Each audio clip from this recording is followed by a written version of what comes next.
Hello YouTube, welcome back to another video. So I'm in one of the bathrooms in my house and this outlet right here is right near a sink, but as you'll notice it is not a GFCI outlet. So upon further investigation, I was able to determine that all of the bathroom outlets in my house are on the same circuit, which usually means that there is a GFCI at the start of the circuit that protects all of the other outlets downstream. But on this one, if we go ahead and plug in this outlet tester and then I push this button, it should be tripping a GFCI, but that means that these outlets are not GFCI protected.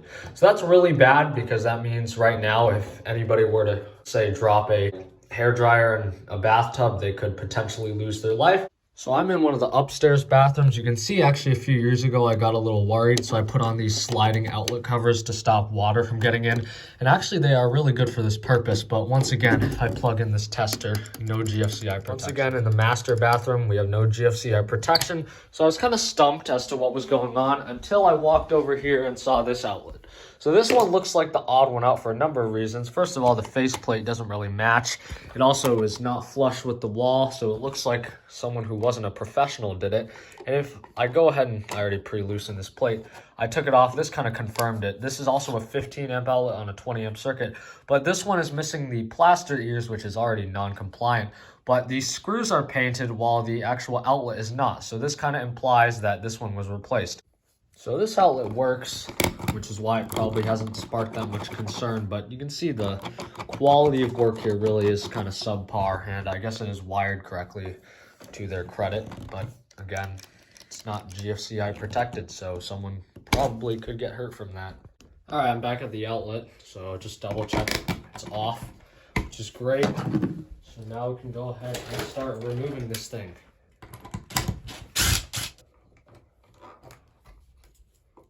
Remove that tape. While we're at it, we may as well check to make sure it's absolutely not energized with the contactless voltage detector. And you can see this cable is thicker than most house wire because it's 12-2 as opposed to 14 gauge. Just go ahead and loosen these terminals. These hooks do not look like they are very good at all. Yeah, this looks like a cheap Walmart receptacle. You can see this ground part kind of bent while I was removing it. But so this is the GFCI I'll be installing. So this one is actually 15 amp, but that's fine. It's okay to use a 15 amp unit on a 20 amp circuit. So this part is really important. We have to figure out which one of these wires or which one of these pair of cables is load and which one is line. So line is power coming into the outlet, and then load is the power going out to the other outlets downstream. It's extremely important to get that right with GFCIs because these are going to be protecting the other outlets downstream. So to do that, basically what I'm going to be doing is just turning on the power at the breaker panel and then figuring out which one of these happens to be live, and then the one that's live is going to be the line, and then the one that's dead or going to the other outlets will just be the load. But before I do that, I'm just going to restrip, or actually right now I'm just going to cut the ends and then cap them real quick because I will have to go and turn on power to this circuit, which will be kind of hazardous if they're just exposed like that.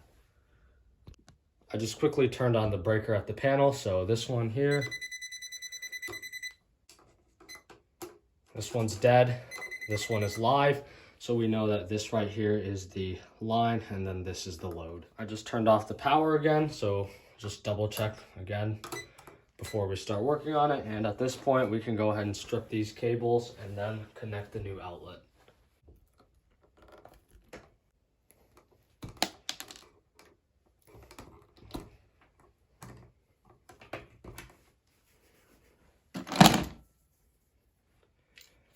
So what you could do with these outlets is these have back wire, which is different from backstabbing, which is where you just push it together. This one, you would actually stick it in the back and then tighten the screws, or you could just loop it just to be safe. Yeah, I think I'll just make this standard hooks. So as you can see, I've gone ahead and made my hooks, so we can go ahead and begin wiring. So obviously, because these are line, go to line, black goes to the hot side. It's important to make sure your hooks actually face the right way, so that way once you tighten the screw, it'll continue to tighten that hook, because if you were to do this the other way and you started tightening the screw, it would make that hook loosen up, which would be bad. Again, neutral on this side. And then you have to peel this sticker off because a lot of times GFCIs don't actually have a load, but in this case we obviously do.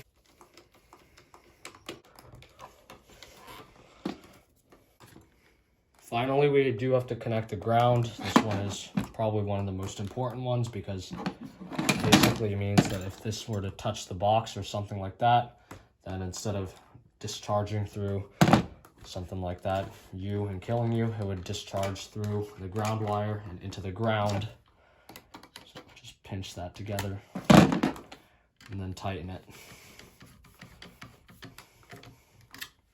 So this is thick wire, which means it's going to be kind of difficult to fold it all back into that box, but I think we can do it. That.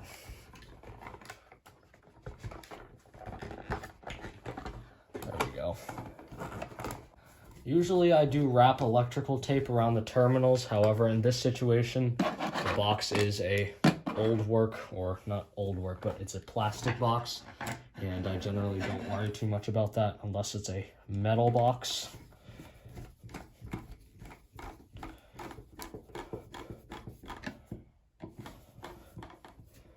Just make sure that's level.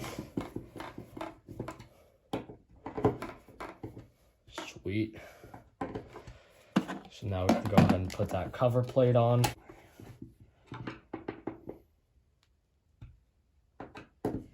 And that's about it. It's time to turn on the breaker now. Generally, good practice when you turn on breakers is to stand to the side and then look away. So that way, if it flashes, you don't get hurt. All right, power is on. Let's hit the test button. Works fine. So now the real test is with this. It says it's wired correctly, which is good. All right, cool. Let's test the others too. While we're here, I'm going to also put one of these on this one, just like the others. There it is. It actually doesn't look great because the wall's kind of chipping, but go ahead and test it. That's going to do it for today's video. Hopefully you enjoyed watching me bring my outlets to compliance. Just a side note, if you are uncomfortable or not qualified to do this kind of work, then have an electrician do it. It's definitely not worth getting hurt for something like this. However, if you're competent enough to do it yourself, I'd say this is definitely a good project to do if you don't have GFCI protection, because a GFCI you can get for $10, $15, $20 with the cover plate, and that's a pretty small price to pay for the amount of protection it brings. Other than that, please do like, comment, subscribe, whatever you want. Thanks for watching. Farewell.